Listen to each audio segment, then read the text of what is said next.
జంతుశాస్త్రము zoology first year. జాతుల ఉత్పత్తి origin of species గ్రంథ రచయిత చార్లెస్ డార్విన్. చార్లెస్ డార్విన్కు ఏ శతాబ్దపు అత్యున్నత జీవశాస్త్రవేత్త? 19వ శతాబ్దపు. థర్డ్ వన్, బ్రిటిష్ ప్రకృతి శాస్త్రవేత్త ఎవరు? Charles Darwin. Fourth one, Charles Darwin తన నౌకలో ప్రపంచమంతా పర్యటించారు. ఎన్ని సంవత్సరాలు పర్యటించారు?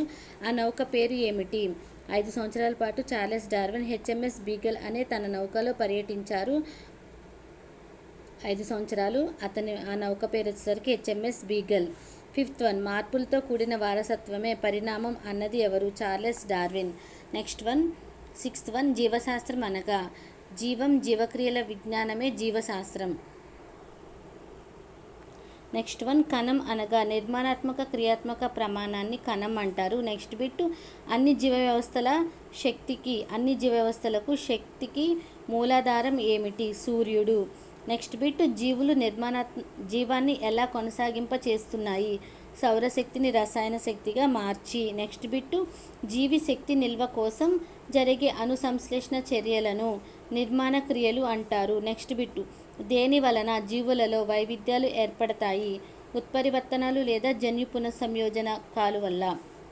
నెక్స్ట్ వన్, జీవశాస్త్రం అనే పదం ఎవరు ప్రతిపాదించారు? Jean Lamarck.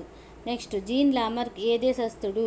ఏ సంవత్సరంలో జీవశాస్త్రాన్ని ప్రతిపాదించాడు అంటే ఫ్రెంచ్ దేశస్థుడు. 1809లో జీవశాస్త్రంను ప్రతిపాదించాడు. నెక్స్ట్ వన్ చూడండి,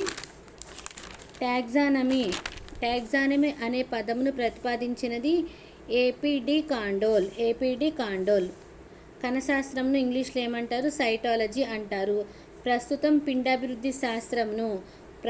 పిండాభివృద్ధి శాస్త్రంను దేనిలో భాగంగా గుర్తిస్తున్నారు? అభివృద్ధి శాస్త్రం లేదా దీనిని ఇంగ్లీష్లో ఏమని అంటారు? Developmental biology. ఇంగ్లీష్లో గుర్తుపెట్టుకోవాలి. జెనెటిక్స్ అనే పదమును ఎవరు ప్రతిపాదించారు? బ్యాట్సన్. నెక్స్ట్ బిట్, వర్గ వికాస చరిత్రను వృక్షరూప చిత్రంగా కానీ శాఖీయ రేఖా చిత్రంగా కానీ సూచించే పద్ధతిని కనిపెట్టింది ఎవరు? Ernest Haeckel.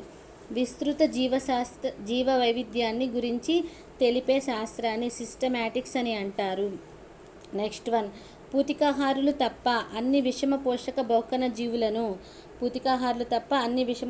బహుకణ జీవులను ఏ రాజ్యంలో చేర్చారు? యానిమేలియా. నెక్స్ట్ చూడండి, కోతులు, వాలిడ్లు, గిరిల్లా, గిబ్బన్, మానవుడు అవన్నీ కూడా ఏ క్రమంలోకి చెందారు? ప్రైమేట్స్ క్రమంలోకి చెందారు. బైనామియల్ నామీకరణ ఈ ఆధునిక కాలంలో ద్వినామీకరణగా వ్యవహరిస్తున్నారు. దీనిని వర్ణించినటువంటి శాస్త్రవేత్త ఎవరు? లిన్నేయస్. నెక్స్ట్ బిట్ చూడండి, కరోలస్ లిన్నేయస్ ఏ దేశ వృక్ష శాస్త్రవేత్త? స్వీడన్ వృక్ష శాస్త్రవేత్త. ద్వినామీకరణ గురించి లిన్నేయస్ రాసినటువంటి గ్రంథం పేరేమిటి? సిస్టమా న్యాచురే. నెక్స్ట్, ఒక శాస్త్రీయ నామంలో జాతి పేరు ప్రజాతి పేరు ఒకటే అయితే దాన్ని ఏమంటారు? టాటోనిమ్ అని అంటారు. ఎగ్జాంపుల్ వచ్చేసరికి నాజా. జాతి పేరు ప్రజాతి పేరు సేమ్. త్రినామీకరణకు ఒక ఉదాహరణ హోమో సెపియన్స్. జీవ వ్యవస్థలలో జరిగే వివిధ చర్యలలో ఏటీపీ ప్రధాన శక్తివాహకంగా ఉపయోగపడటం దేనిగా వ్యవహరిస్తారు అంటే కణశక్తి నగదుగా వ్యవహరిస్తారు.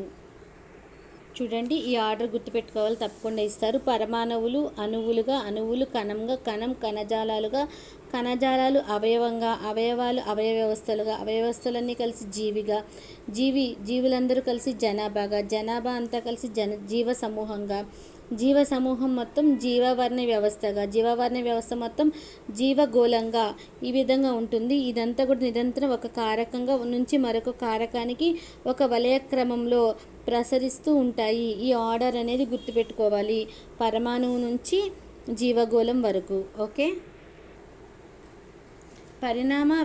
పరిణామం అంటే వికాసం లేదా విప్పారడం అని అర్థం. జీవ పరిణామం అనే పేరును ఎవరు పెట్టారు అంటే హెర్బర్ట్ స్పెన్సర్. ఇప్పటి వరకు ఎవరెవరు సైంటిస్టులు వచ్చారు?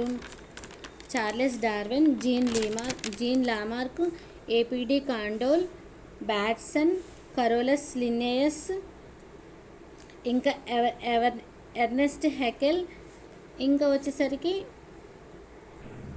బ్యాట్సన్. ఇంతమంది సైంటిస్టులు ఉన్నారు. సైంటిస్టులు అందరినీ గుర్తుపెట్టుకోవాలి.